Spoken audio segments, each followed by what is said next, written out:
And my name is Velda Baker. I'm a faith community nurse from Penrose St. Francis. I've been at RN for 33 years, and I've been at the faith as a faith community nurse for the last 7 years at the Marian House Soup Kitchen. I would like to see 4 areas addressed, and I'll elaborate them as I go along. But the first area is we need more inpatient care for severely mentally ill individuals. We need payees for individuals who are living with mental illness and are receiving SSI, SSDI, and can live on their own but just need that payee or extra help for being on their own in the community.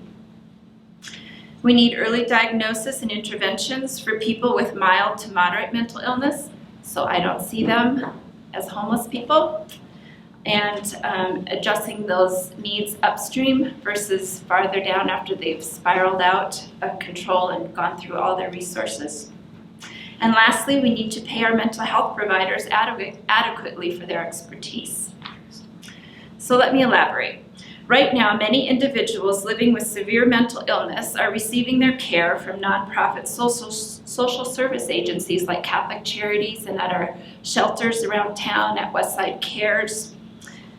These nonprofit resources, personnel and financial, are going to help people who are living on the streets due to mental illness and dual diagnoses of mental illness and substance use disorders.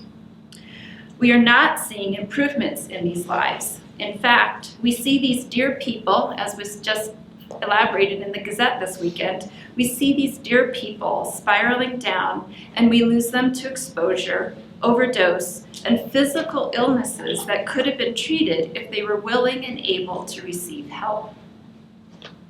At the soup kitchen, 68% of the people I see are experiencing homelessness, and another 20% are at risk of losing their homes. Recently, I did a short survey, and 126 of 127 of my first-time clients who were experiencing homelessness reported that they had a diagnosed mental illness or were experiencing symptoms of mental illness. Homelessness and mental illness are linked.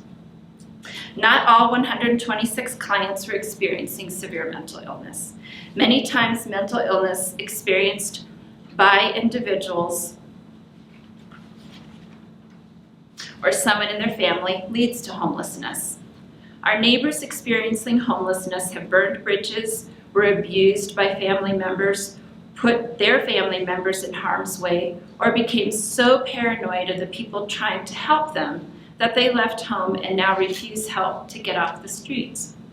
I have 3 clients who were housed in the past year.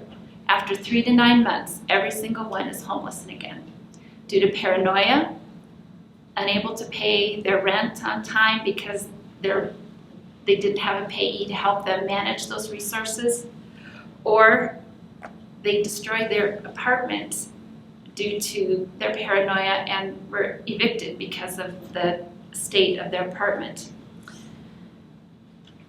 So we have no payees in Colorado Springs right now to help these people manage their funds if they're receiving SSI or SSDI. Many of my clients who receive Medicare, Medicaid are functioning at a 3rd, 4th grade reading level or emotional level. Would we ask 3rd or 4th graders to pay their rent on time, figure out what their Medicare, Medicaid letters are saying to them? In the past month, Medicaid has been dropping people left and right, and I have people that are at risk of losing their housing right now because they can't afford their medications for their mental health medications. They're having to pay out of costs for their mental illness, for their medications, and so they're having to decide, am I going to pay for my mental health medications this month at an out-of-pocket expense or pay my rent?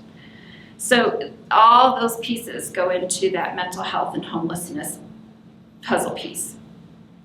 Many of our neighbors who come to the Marian House or other nonprofit social service agencies are so incapacitated by mental illness that they don't know what day it is, what medications they're supposed to be taking, or when they're supposed to take their medication.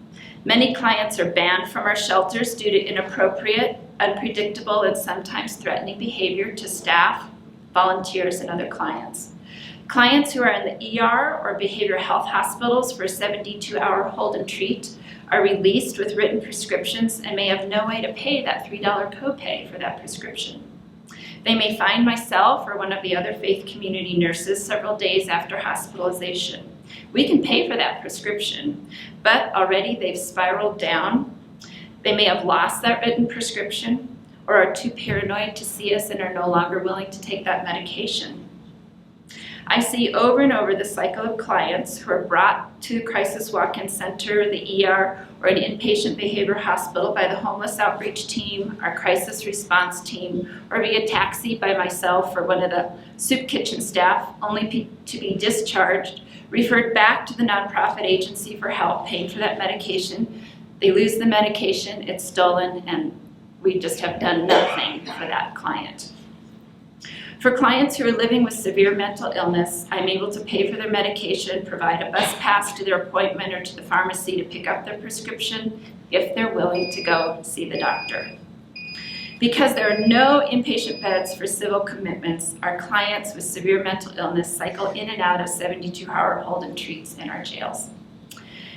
Well, I want to conclude by saying we're doing a disservice to our clients who are homeless, but we're also doing a disservice to our social service agencies. We're burning out our volunteers. They're retirees. They're 70 years old. They're there. They're giving their gift of presence to our clients, but they're not trained to take care of our severely mentally ill. So we're doing a disservice to our social service agencies who could be helping people who had a car repair that is keeping them from getting to their job, using all those resources, emotional energy, to help our mentally ill people. And so we're doing a disservice to both of these places, to our mentally ill people as well as to our social service agencies.